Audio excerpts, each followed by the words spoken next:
98 and 2010 would be the teams you have to bring up. And it's not just because they had the most success, but tricky, right? I mean, Rodgers is a variable that just never in my lifetime you could throw. Like, having Rodgers probably takes this over the top. The only thing I'll say is the amount of value I put on the offensive line.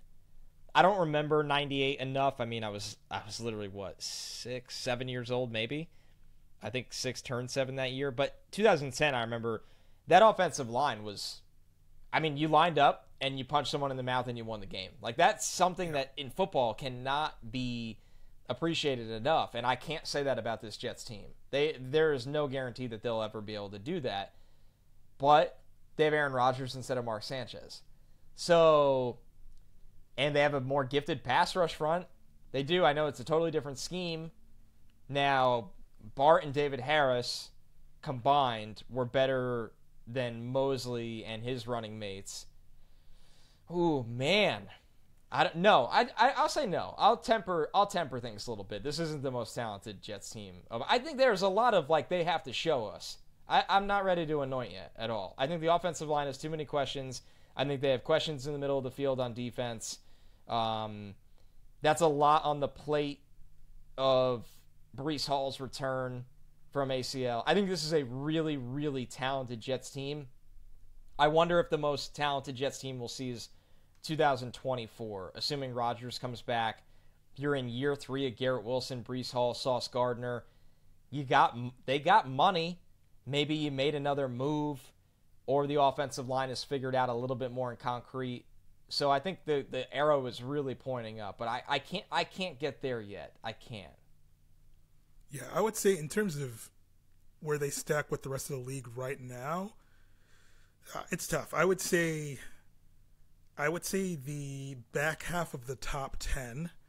I would say like maybe 8 or 7 or 8, around there. Yeah. And I think, well, one thing I will say is that dominant quarterbacks hide so much. Like, great point, Dan. I mean, my whole rant could be killed by Rodgers having a top 5 quarterback season this year, right? Like, yeah, right. Like, if it's anything even near 2020, 2021, then this is the most talented Jets team because nobody will care about the deficiencies because they don't matter when you have a quarterback of that caliber. You're absolutely right. Exactly. Like, we've seen it with so many seasons. We've seen it with the season, not this last season, but the season before with the Bengals. Like, when I was, especially after the Titans game, watching what Jeffrey Simmons did to their offensive line for the entire game, and it just didn't matter. Because they had enough everywhere else that they're like, yeah, cool, and we have Joe Burrow, so defense is going to keep us in a game. We have an incredible defensive mind, defensive coordinator, and then once Jeffrey Simmons is tired and he's done doing whatever he's doing, Joe Burrow's going to take over and we're going to win the game. And it's literally what happened. And like guys like that, and of course Patrick Mahomes. I got to watch the rest of quarterback because it's good to see him like expressing his personality a little bit, but. Like guys like that, like the deficiencies at some point just don't even matter. To the point where it's you're wondering about the Chiefs defense and they're literally like just like we'll find a coach. Like they're not even worried about like the roster management. We'll get a couple players. Yeah, Trent McDuffie's kind of good, but we'll get a coach and we'll be all right. All you have to do is be competent and just give Patrick Mahomes like as many opportunities as he can. And the Jets have like. That's kind of the upside of it is the Jets have the quarterback and they also have one of the best defenses in the NFL. So they're going to get all the chances they need to score points. And the ceiling is incredibly high. But, yeah, I think their deficiencies kind of land them around that, like, 7 or 8 range, I would say.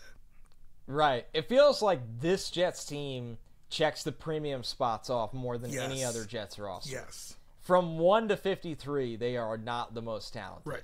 But in areas that you need to be talented, so it's a quantity-quality question. They're finally built to throw the ball and stop the pass. And rush the passer. I've been waiting for this my whole life. They've been this team that they're like I used to say they're like the Isaiah Thomas Knicks. They would try to like be big in a league that had converted to threes and playing up tempo.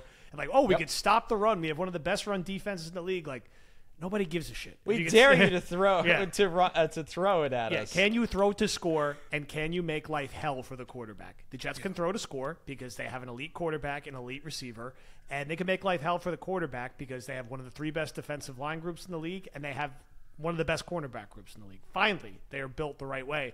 The only problem is the AFC is